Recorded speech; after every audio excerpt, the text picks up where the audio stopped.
Final speaker is Pierre-Marc Duchamplain, the Technical Services Director with Berger.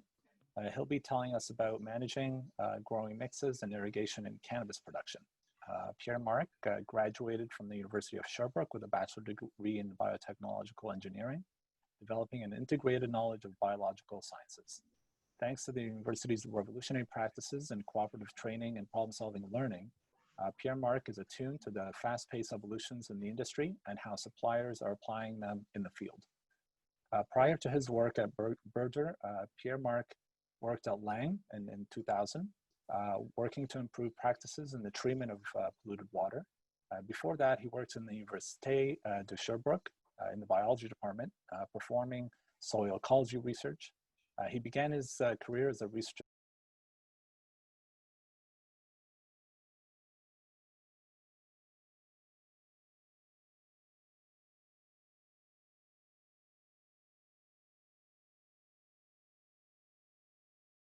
assistant at Agriculture Agri-Food Canada's Food Research and Development Center, and performing work to help preserve food quality and ensure safe food processing.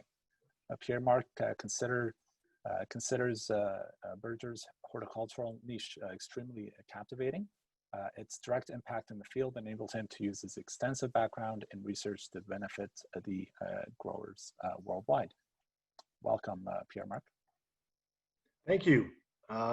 So I guess I'll take over for the to share my screen. And okay. And I'll simply go with the PowerPoint. So, well, first of all, thank you very much for the introduction. Thank you to all attendees for taking the time to listen to all the presentations that had been done today, and in mine in particular. I'd like to also thank the organization committee for the opportunity to speak today.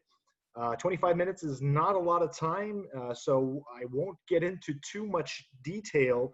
I'll try to go as quickly as possible. There is quite a bit of information in my PowerPoint, so let's get started. So obviously, we've mentioned the title, Managing Growing Mixes and Irrigation in Cannabis Production specifically. But I have to mention that, you know, cannabis is a crop like many others, and a lot of the concepts that we'll talk about here do apply to other crops, so that are also grown in horticulture. So maybe not focus so much on the cannabis, although I will talk about that quite a bit. But there are information, if you aren't a cannabis grower, there is information within the presentation, pardon me, that I hope you will find interesting and useful. So first of all, we'll talk about the components and the characteristics of those components. What's the best way to choose the optimal mix for your production in particular? Best potting practices, so how to manage that growing media once you've purchased it, when you're filling your containers and making that transition to planting the actual crops in there. And throughout, we'll talk about the irrigation, obviously.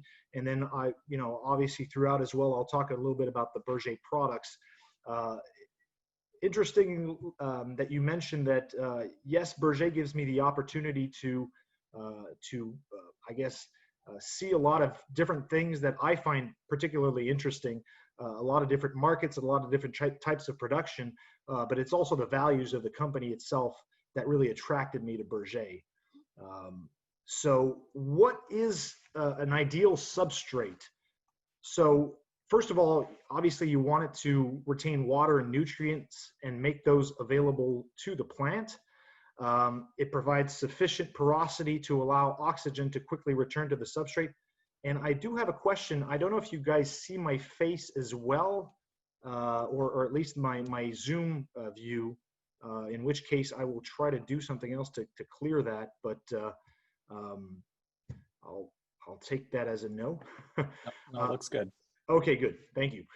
So also you want it to provide sufficient porosity to allow oxygen to return quickly to the substrate. So it's not just about getting water nutrients into the substrate and make those available to the plant. The plant also needs oxygen in that root zone for those roots to develop, and also to prevent, which is the next item, pathogens or other issues that may occur. So ideally, your growing media that you're purchasing will not have any particular components that will give you trouble during your production, such as pathogens, weeds, or phytotoxic components that could slow growth or even halt it altogether.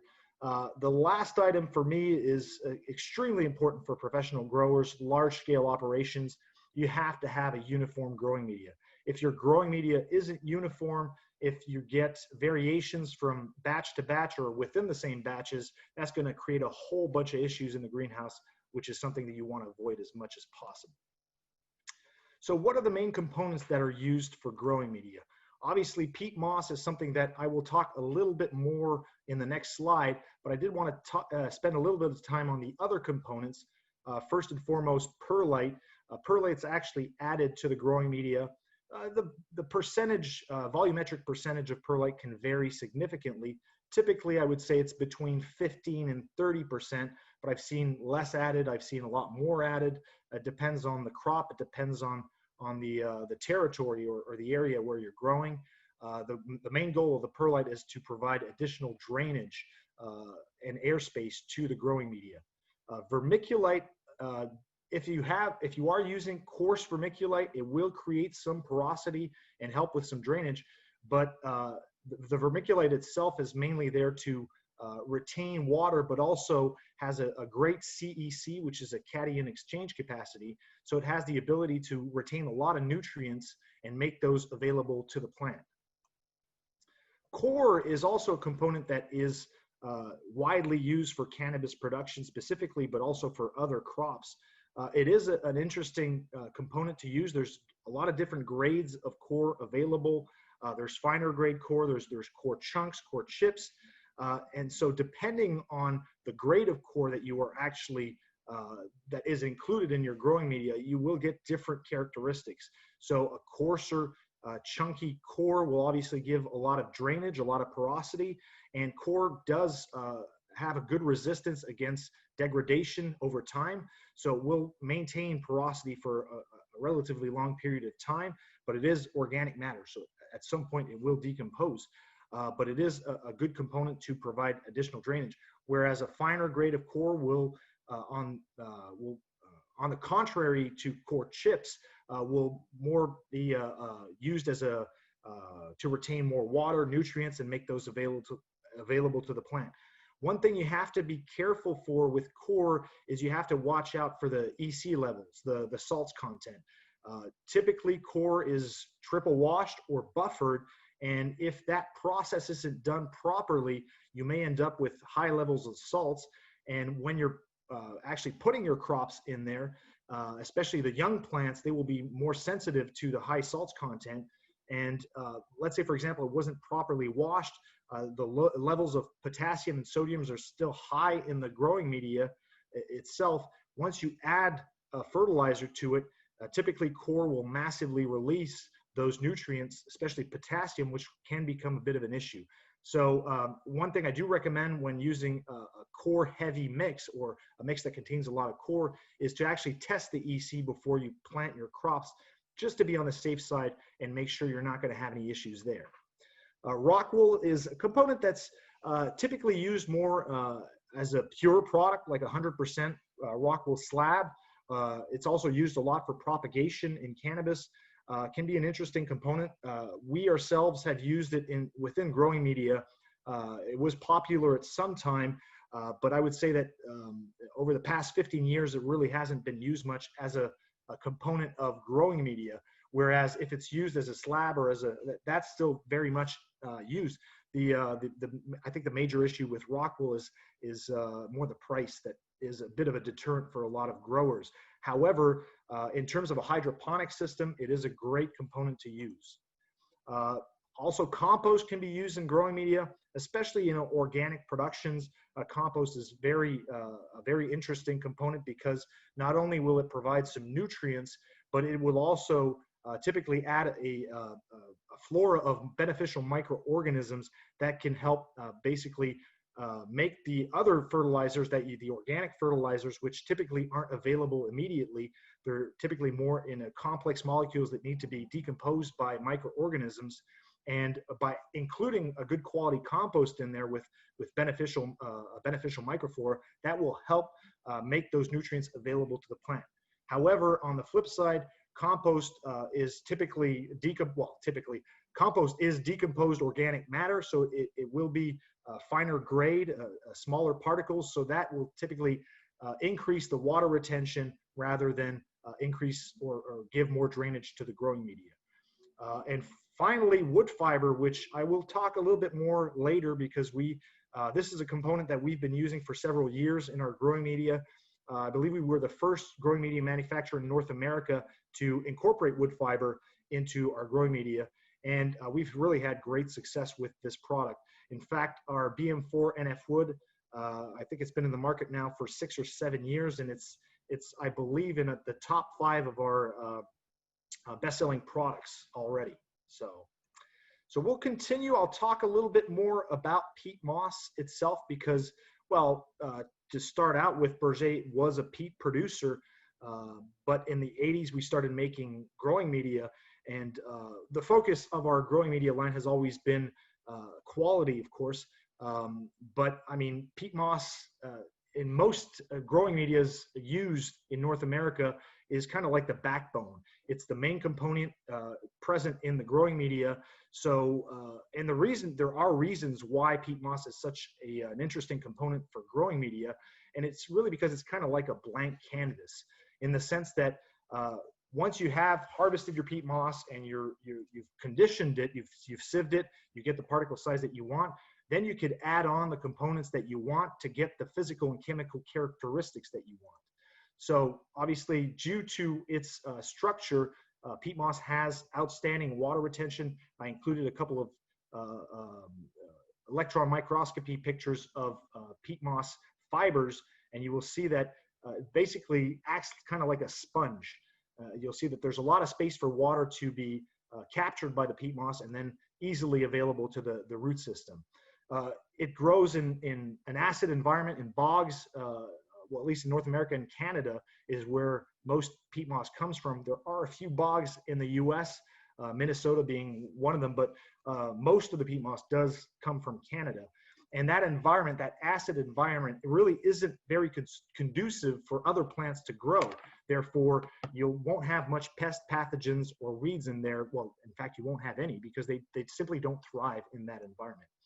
There will be presence of beneficial microorganisms, and that will be obviously dependent on the harvesting method. You have to have good harvesting methods. You have to monitor your peat piles out in the field to make sure that the temperatures don't get too high. You also have to be careful with how you handle the peat moss in your factory, but typically you'll have that microflora of beneficial microorganisms in there. It decomposes very slowly, thanks to the chemical work. I won't get into the details, but thanks to the chemical makeup of the actual peat fibers, it tends to decompose extremely slowly, even in the presence of nitrogen.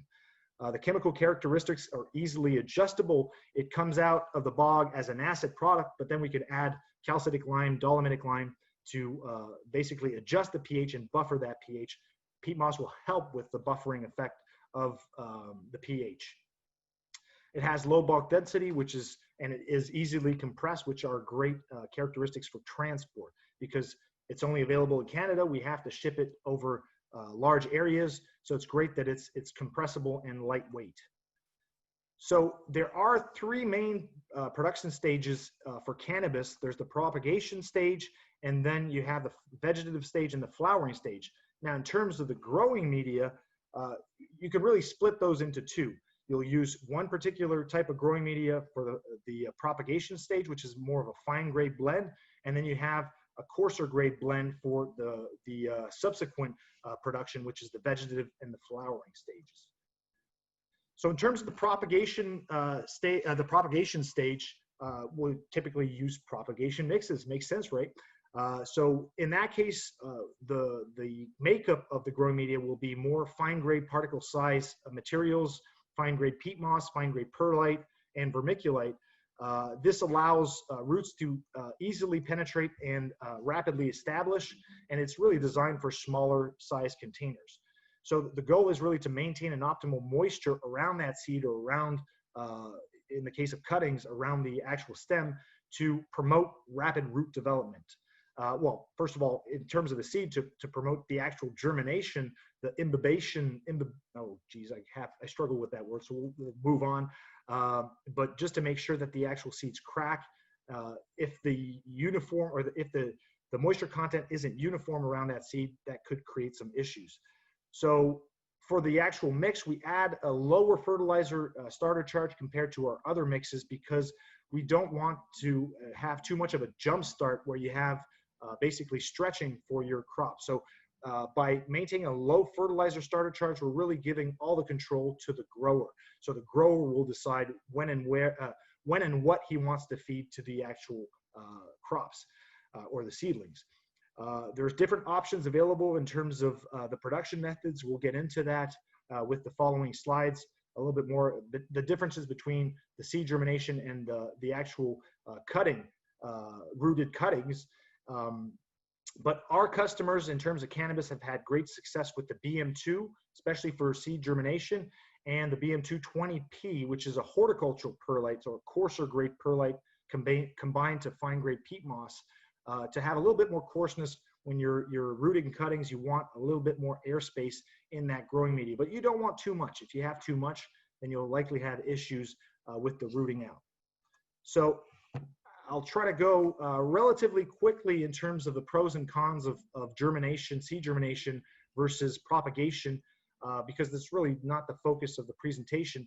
But in terms of the pros for seed germination, well, it is less expensive than producing cuttings. However, there may be variations between plants of the same production in terms of the phenotype, the chemotype, or the growth time, the growth period. The use of feminized seeds is possible, but some plants can become hermaphroditic or male during the actual seed production or the seedling production. So you want to pay a special attention to that. You still want to monitor that, even if you're getting some guaranteed feminized seeds. Make sure you pay attention, because if you do have a male or a hermaphrodite within your production, it is going to contaminate the rest of your production. So as soon as you spot that, you want to pull it and make sure that you do it early to prevent that. And germination rates also may vary. So if you're producing 100 seedlings, you're likely not going to get 100 seedlings. Well, if you're sowing 100 seeds, you're likely not going to get 100 seedlings in the end. So in terms of the choice of the ideal growing media, because you can use a coarser growing media to produce your seedlings, it really depends on the temperatures where you're producing, what time of the year you're producing your cannabis crops, what type of grower you are. Are you more of a wet grower, dry grower? You'll also want to have sufficient oxygen levels, which is why if you're a wet grower, you'll opt more for maybe a growing media that will drain more to make sure that your substrate isn't oversaturated. But at the same time, you want to maintain, especially for germination, you want to maintain high levels of moisture. It's just finding that sweet spot between your practices and the growing media and what fits best for you. Because there really isn't a universal ideal growing media for any of these production. It really depends on your production system and how you do things on your side. Obviously seeds require darkness to germinate. I think that's a given. And I'm sorry, I'm going really quickly because I realize that 25 minutes is not a lot of time. In terms of clones, there's a lot of advantages to clones. Clones or cuttings is the term that I normally use, but for cannabis, clones is a term that is typically used. So there are genetic identical duplicates of the mother plant. So if you have a clone of a female plant, it will also be a female. So that's a great advantage. It will have the same exact characteristics as the mother plants, which is great because you want that uniformity. And it does typically allow you to reduce your production time by roughly 2 weeks, depending on the period of the year. However, the cons, more expensive process than seed germination, and you really have to pamper those mother plants. You have to make sure that they are disease and pest free. So you want to frequently monitor those mother plants and make sure that they're healthy, especially when you're you're getting close to your propagation phase. So in terms of the clone selection, I'll actually skip through this really quickly, but it's really important that you select the right clones. but it's especially important that you select the right clones for your environment. And I think that's really the message that I wanted to give here. And if you are getting rooted clones or rooted cuttings from a supplier, when you receive them, make sure you check if they're free of insects, disease. Just make sure that they're healthy clones so that you don't end up with issues down the line. So I guess I'll go through this really quickly once again. It's just a repeat of the type of growing media that you want for cuttings. Is that you want a bit of a coarser substrate. You want a little bit more airspace than you would with seed for seed germination. So if the rooting environment isn't optimal, the cuttings will waste precious energy.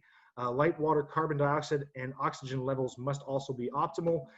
In terms of the root development, you want a moist but well-aerated substrate to enhance root initiation and rapid development of young roots.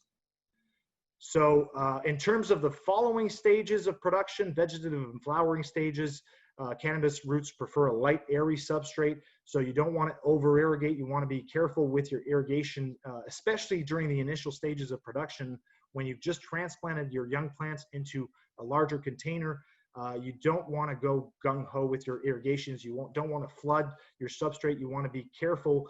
You just want to give it enough water to make sure that they have enough, but not too much, where you end up with low oxygen levels, and which can be detrimental to the overall growth of the cannabis crops. So roots that grow in an oxygen-rich medium will be stronger and develop more lateral branches. So we have several options that are available for producers of cannabis.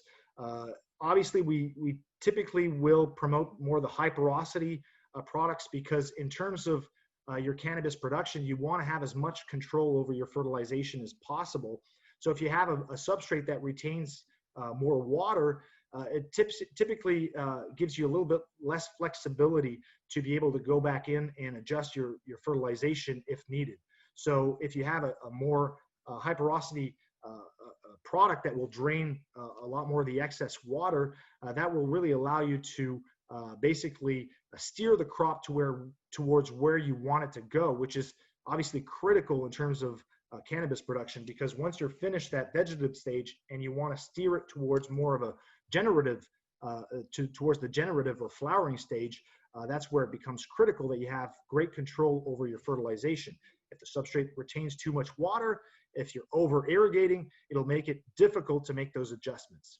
So we have the BM5 NF wood, BM5, which is actually a combination of wood fiber and perlite. This is a relatively new product. It's been out in the market for 2-3 years. We saw the need with the fact that we were offering a peat perlite mix and we're offering a peat wood fiber mix. We knew that certain growers weren't necessarily comfortable yet to make that transition to 100% wood fiber in terms of the aggregates. So we felt that with a substrate like this, where you have the best of both worlds, you have the drainage, which is mainly provided by the perlite, although the wood fiber will provide some drainage, but it really gives you the advantages of the perlite, which is the drainage, and the advantages of the wood fiber, which is a little bit of water retention, helps with water distribution, and also stimulates root development. We also have a super HP version. So let's say you're producing in the summer, you might want the HP version, but in the winter, when the conditions aren't as ideal, the super HP version would be an interesting option because it will give you that additional drainage. So I talked really quickly about the wood fiber advantages. It does give great advantages in terms of once it's included into the growing media. It's low weight, light density, so it's great for shipping, obviously. So we can package actually more material into a bale, so you get more bang for your buck. It also helps optimize water retention and porosity, so it combines well with peat moss and perlite and the other aggregates present in the growing media to create an excellent soil structure, and also helps improve air capacity. And that really helps stimulate root development. That's always been the number one observation for growers using products with wood fiber, is just the rapid and massive root development that they observe in products with wood fiber. Really quickly, BM6, our classic peat perlite mix, provides a lot of drainage with 22% perlite in the HP version and the super HP version with 28% perlite. Same applies here. You might want the HP version in the summer, the super HP version more in the winter. So as I said, there's not really an optimal substrate for a given crop. It really depends on the environmental conditions, the type of infrastructure that you have, the production season, lighting, ventilation systems that you have in your greenhouse, and other factors that will influence the environmental conditions of the plant. And also, what's your strategy for irrigation fertilization? What type of irrigation system are you using? Substrate selection will be extremely dependent on those factors.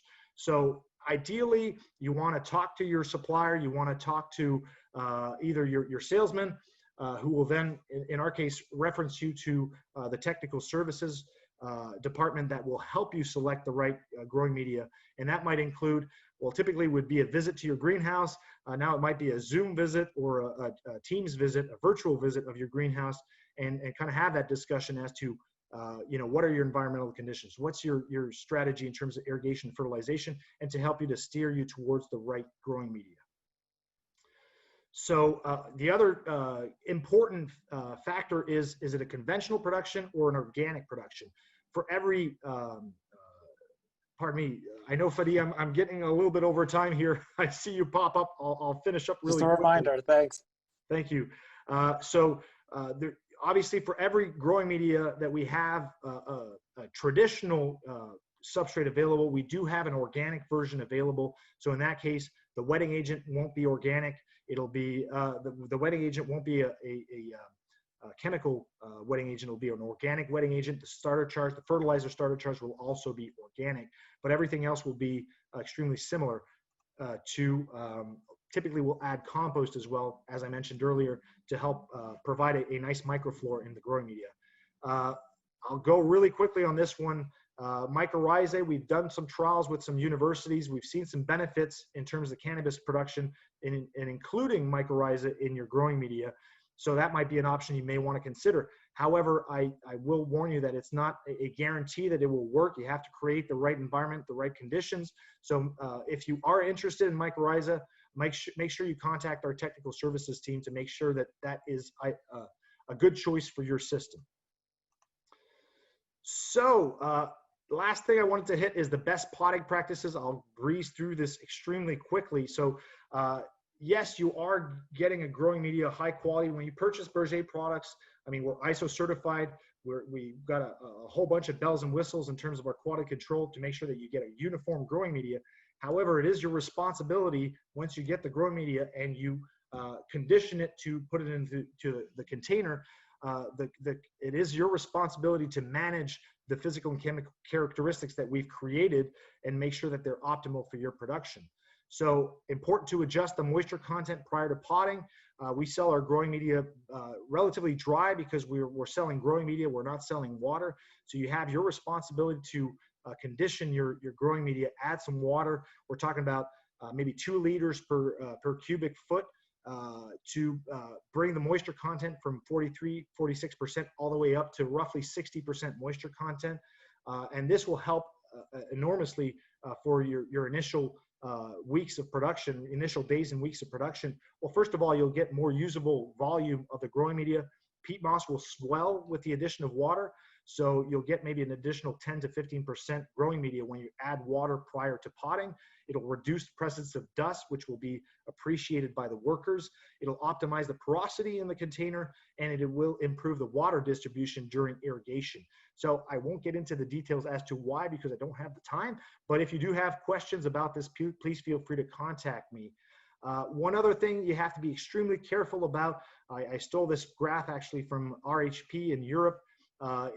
It's just to show that if you compress the growing media into the container, you're basically losing all the physical characteristics that were created by the components in the growing media, and that will reduce airspace, will increase water retention, and that will create a whole bunch of issues in the greenhouse.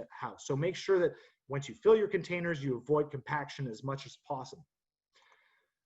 And that goes through selecting the right bale breaker, making adjustments to the machinery that you use, preventative maintenance as well.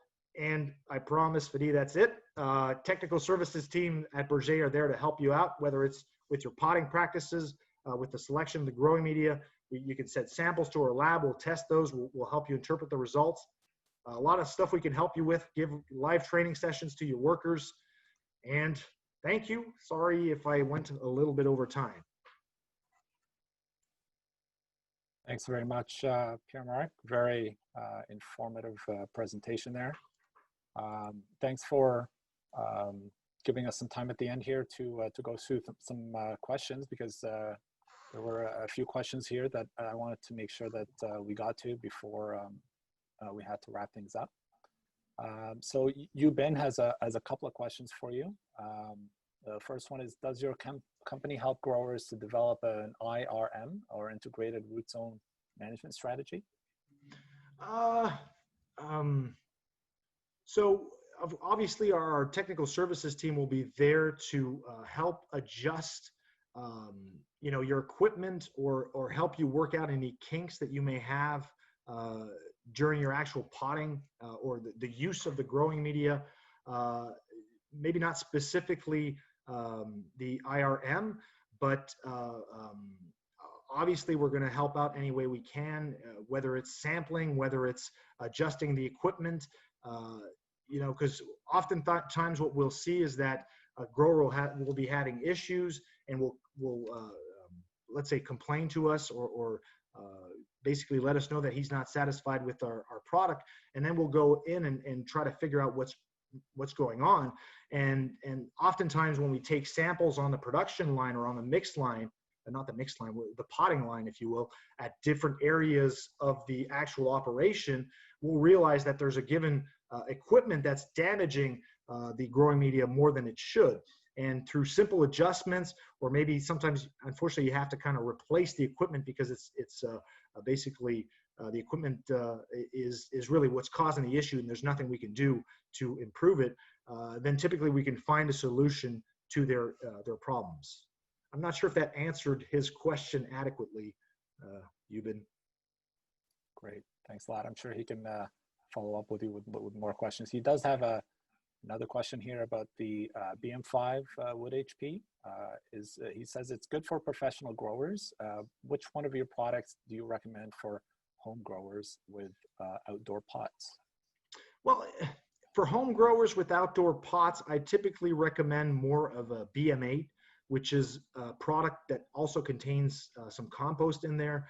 The reason being that, obviously when you're a professional grower, you're very attentive to the needs of your crop, especially in terms of irrigation.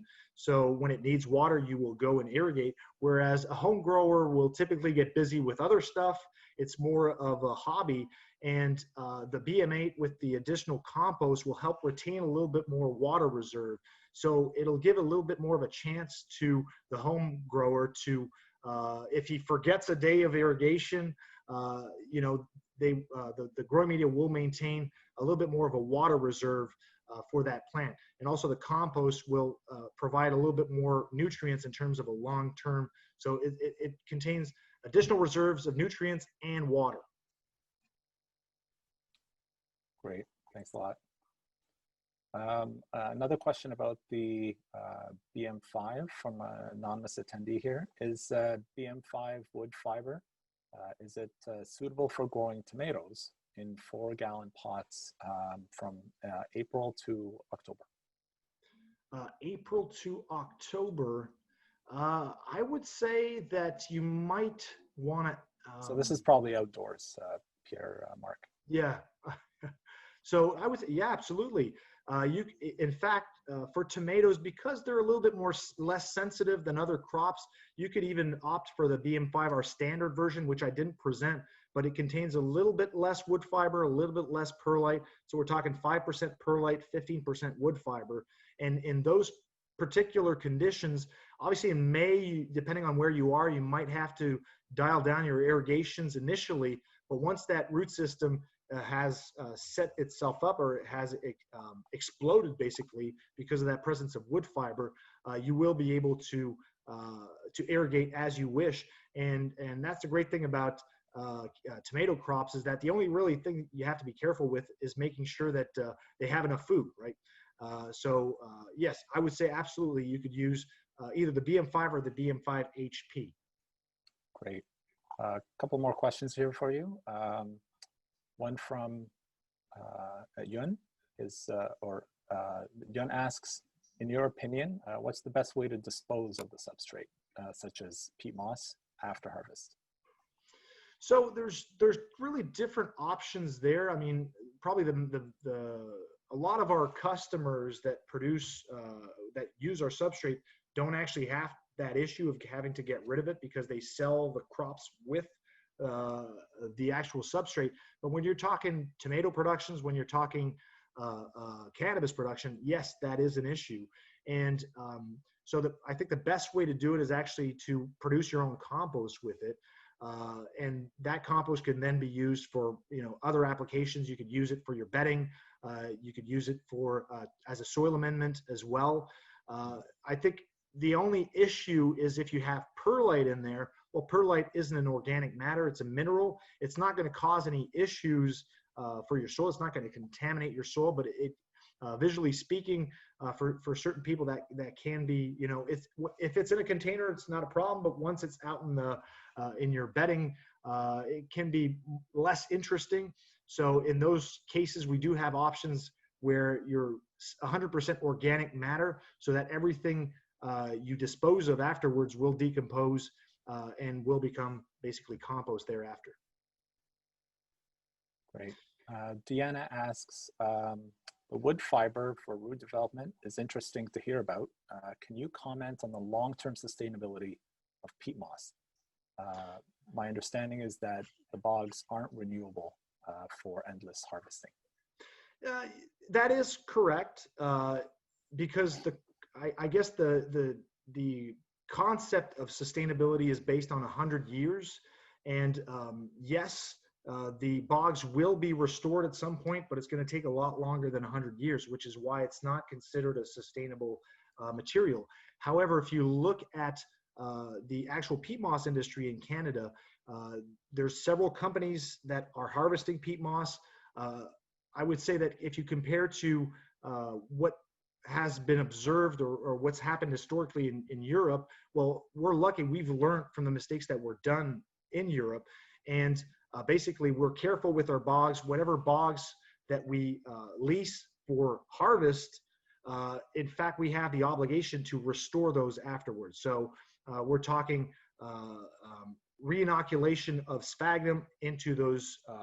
Well, actually, we'll fill the ditches, make sure the water table goes up. We'll reinoculate, and in fact, after 5 to 10 years, the flora and fauna are actually back into the bogs. So we won't have the same accumulation of peat, because that will take roughly 10,000 years, but at least the microflora and the fauna and its role as a carbon sink will return. And in terms of the resources available in Canada, now my statistics might be a little bit old, but in terms of the entire peat bogs that are available in Canada, well, available as or that are present in Canada rather, the horticultural industry, what they actually will harvest represents much less. I think it's roughly 2 or 3% of what is actually accumulating every year in terms of new peat that's growing out in those natural bogs. And also the surface of those bogs that is currently being harvested from, if we look at all the peat producers combined, it's, I believe, a little bit above 1% of the entire bogs that are present in Canada. So the last thing I want to mention is that none of the peat that is harvested in Canada, at least to my knowledge, is used for energy. Whereas in Europe, there's still a lot of peat moss that is used as an energy source. So yes, in terms of renewability, sustainability, if you look at that 100-year bracket, no, peat moss is not sustainable. But if you look at the way the industry is addressing that, is that we are extremely responsible in the way that we harvest and utilize peat moss. Great, thanks for the information there. An anonymous question asks, what is your source of wood fiber? Actually, we are working with Profile currently, so that is our supplier of wood fiber currently. Great. So we have a particular type of wood fiber that we purchase from them. Excellent. And this will be the last question before I hope to bring the rest of the panelists back on for a short discussion if everybody's still up for it. Chris asks, when using mycorrhizae in a mix, what growing conditions work best to maximize its benefits? Conversely, what growing conditions do not work well with mycorrhizae? Well, you know, mycorrhizae is a living organism, right? So obviously, if you want that microorganism to thrive, it really has to have the, as I mentioned, the right conditions. So we're talking about not too much moisture in the growing media. Like any other living organism, it is sensitive to temperature. So if you have low soil temperatures, obviously it's going to have a difficult time thriving. So you want to make sure that your soil temperatures are high enough to be, you don't want them to be too high, obviously, but you want them to be high enough to allow those microorganisms to thrive. In terms of the other conditions that, well, obviously the pH will have an incidence there. Typically, you know, with the pHs that we have in horticultural substrates, you will have the right conditions. You also have to make sure that your crops are compatible with the mycorrhizae that you're using. So the mycorrhizae that we are including into our growing media is one of the most universal mycorrhizae in the sense that it is compatible with, I think, roughly 85% of plant species. But there is that 15% where it isn't compatible. But you do have other options in terms of mycorrhizal strains that will typically, you know, for every crop, there will typically be a compatible mycorrhizae. It's just a question of, is there a commercial product available out there? Is that enough details? If you do want more details on this, please feel free to shoot me an email or give me a call. Great. Thanks very much, Pierre-Marc. Please stay on the line here. If I can bring back the rest of the panelists, if they're available. Sam, Ton, and Louise. Great. I'd like to thank you all for your great presentations today. I'll start the discussion by going back to Joanne's question. So this is for everybody on the panel to discuss really accommodating different goals for plant production among multiple research users. So this is more for the research community and multiple crops in a single greenhouse. So this goes back to Ton and Hussam's presentation about using your system in research, as well as Louise.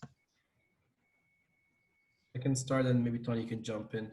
So the system works, again, it replicates the grower irrigation decision. So it takes input from the person training the algorithm.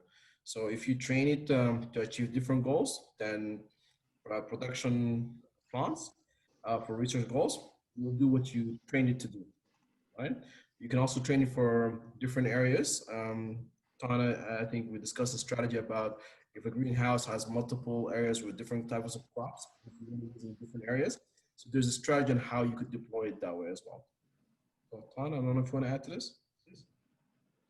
Yeah, in general, for different purposes, different analysis are possible. And it's in research, it's,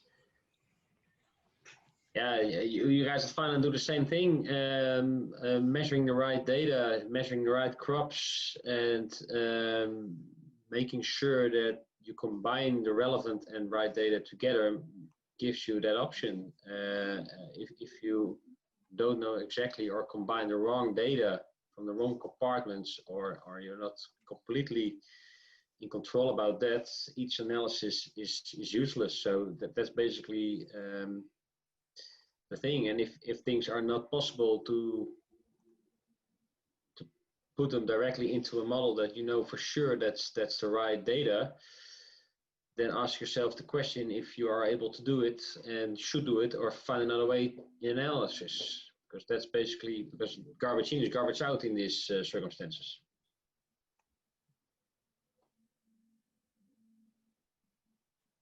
Great. I got a really good question here from anonymous attendee.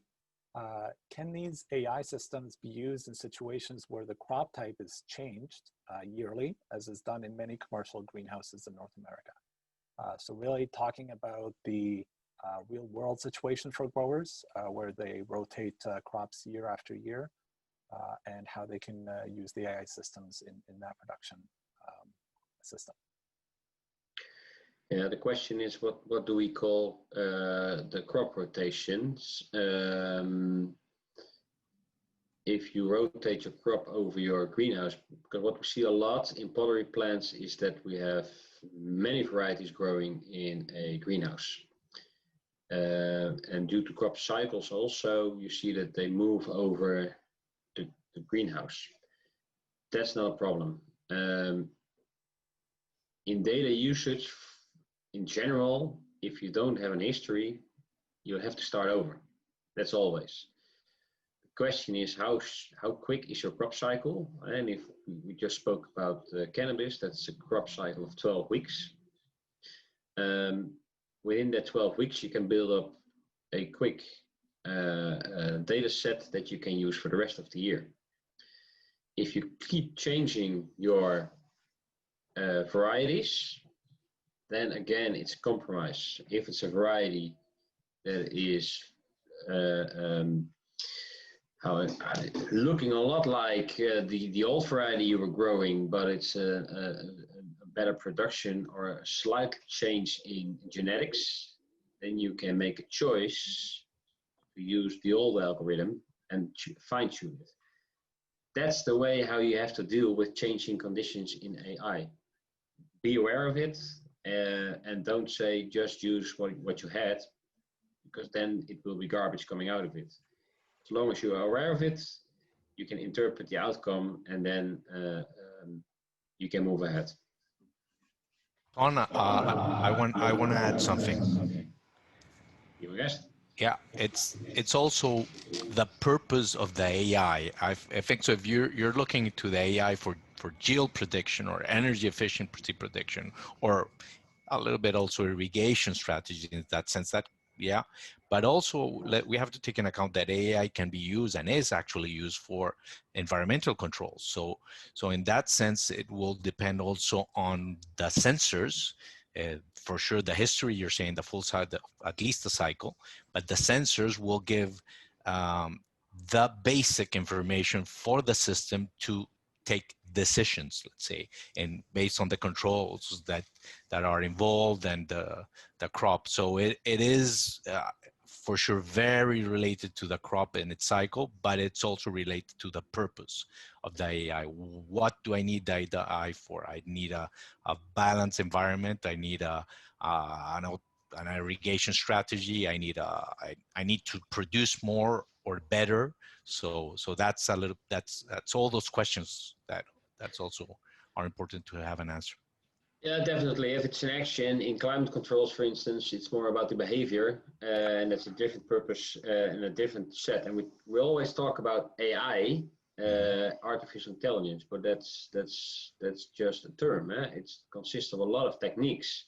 Yeah. And for each issue you want to solve, or question, or optimization, you have to ask yourself, okay, what's the best solution? Is that machine learning? Is that deep learning? Is it a calculation? And all forms of AI. So AI itself isn't anything. It's more about the correct and the optimal usage of your data.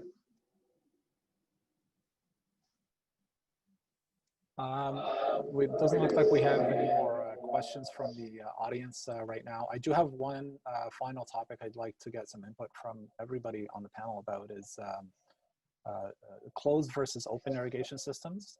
So circulated versus non-circulated water, and how those two systems influence your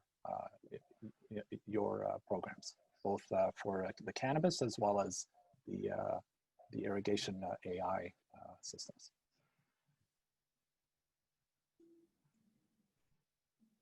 So sorry, Pierre-Marc, you want to go ahead? Yep. I could get started, absolutely. In terms of a closed irrigation system, I mean, in terms of the growing media, in terms of cannabis production, it's really simple. It's just making sure that the water or solution that is recirculated is treated properly. Make sure that you avoid any contaminations with pathogens. And if you're producing actually, you know, there's pathogens, there's plant pathogens, but when you're talking about cannabis, you might be producing edibles. Food safety will come into that as well. So you want to make sure that your irrigation system, your water treatment system is well adapted. So it might be a filtration system at the exit, and before it goes back and returns to the plant, you might want a UV system. You just want to make sure that you monitor the irrigation water that you're going to be putting back in to make sure that you're not actually creating more problems by doing a closed system. So if you're actually putting back some pathogens in there, whether it's human pathogens or plant pathogens, that's definitely going to be a problem down the line, right? So it's just to make sure that the safety measures are in place so that you don't have any issues. Great. Yeah. Ton, Hussam, and Louise, does your AI production and plant empowerment, plant production ways differ between an open or closed system? If we look at the irrigation, the DSS system, it's about the moment of watering, and for the rest, what water you give is not, yeah, of course, in the end, it's essential for the quality of the crop, but it's not affecting the model or whatever. So closed or open, no, it's the moment of watering that is essential. Plant empowerment, plant health, that sort of things. Yeah, then I fully agree with Pierre-Marc that he says, and that's something we see in the vegetables, for instance, already for a long time here in Europe. It's closed. It's a closed system. So make sure that you disinfect your water in the right way.